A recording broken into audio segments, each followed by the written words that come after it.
Shalom Bapak Ibu Saudara yang dikasihi Tuhan. Seri pengajaran hari ini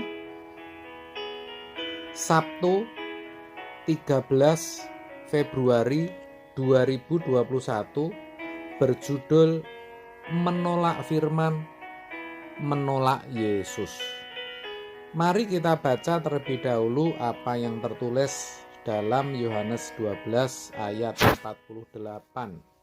Demikian, barang siapa menolak aku dan tidak menerima perkataanku, ia sudah ada hakimnya, yaitu firman yang telah kukatakan.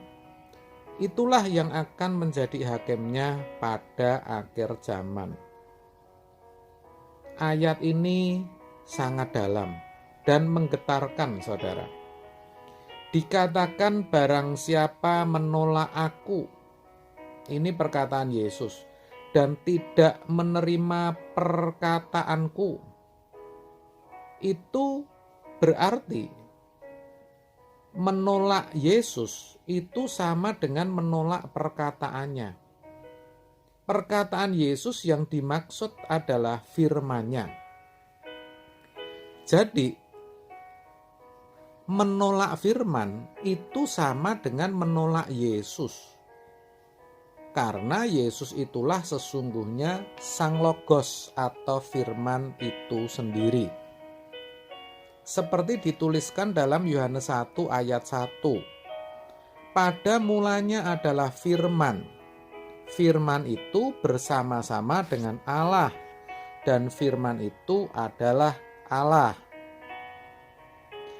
Tadi dikatakan dalam Yohanes 12 ayat 48 bahwa orang yang tidak menerima alias menolak perkataan Yesus, menolak firman-Nya, ia sudah ada hakimnya di akhir zaman nanti.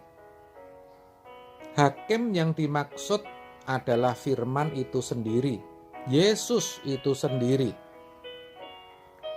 Jadi dari sini juga disiratkan bahwa pada hari penghakiman nanti, orang percaya akan dihakimi berdasarkan firman.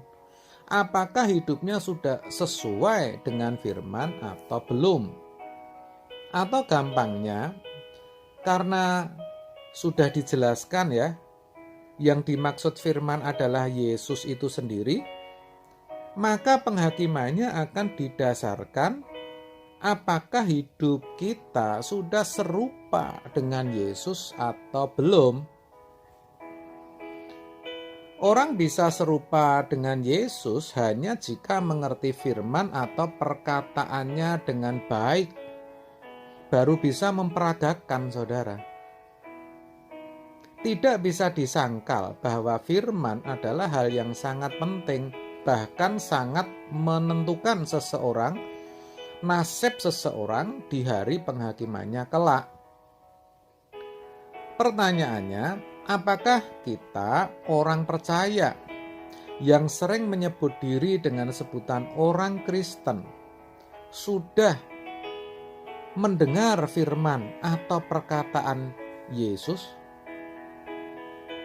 Itu sama artinya apakah kita sudah belajar firman dengan sungguh-sungguh sampai kita benar-benar mengerti dan menghidupinya?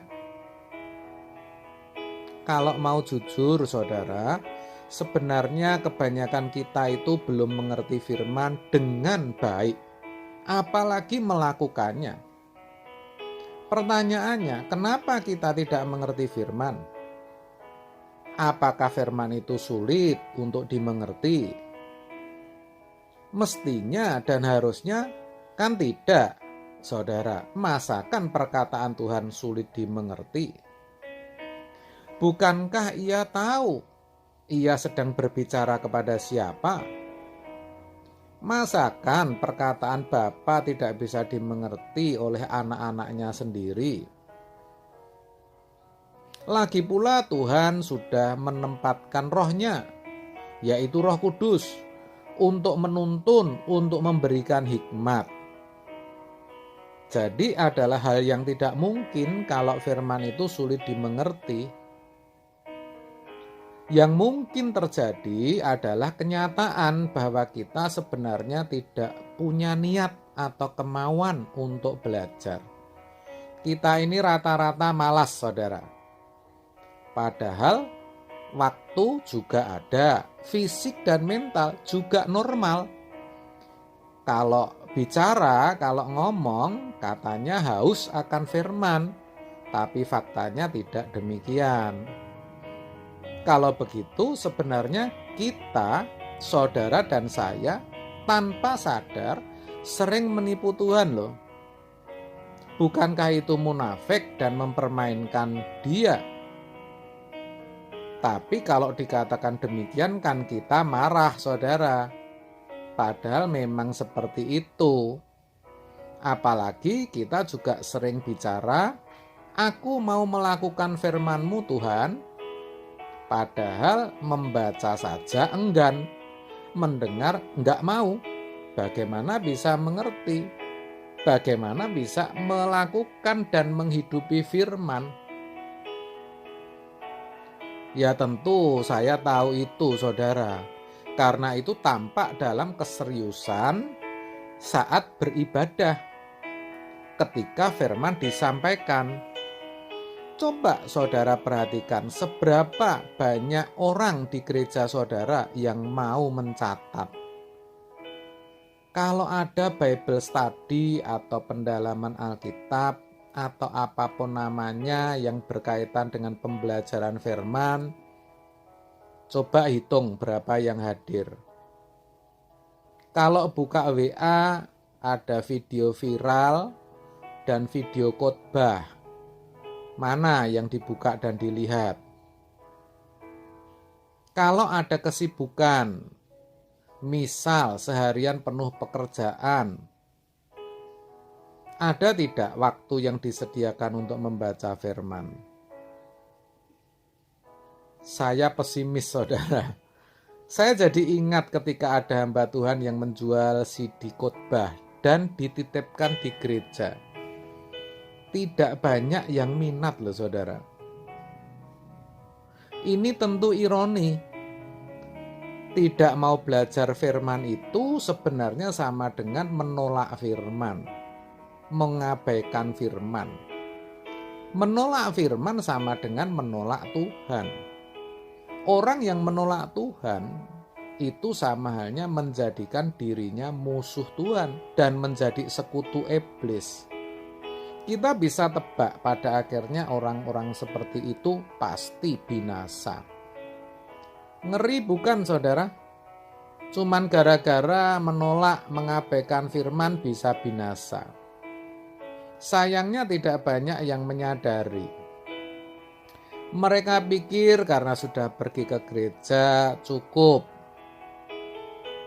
Wajar kalau mereka tidak belajar firman karena ada berbagai alasan. Padahal kalau pergi ke gereja tidak mengerti firman, ya tidak ada gunanya, saudara. Itu sama saja saudara pergi ke kafe, ke tempat hiburan, atau ke tempat lainnya. Kenapa saya katakan begitu? Karena tidak akan mendatangkan perubahan, tidak akan mengubah nasib kekal saudara. Namun demikian, saya katakan kalau saudara saat ini mendengar dan mengaminkan kebenaran ini dan mulai mengambil sikap yang benar, mulai bertindak, saudara berubah dan membiasakan diri dengan firman, itu belum terlambat, saudara. Tuhan pasti akan menolong saudara. Lakukan. Jangan banyak komentar. Just do it. Amin. Tuhan memberkati.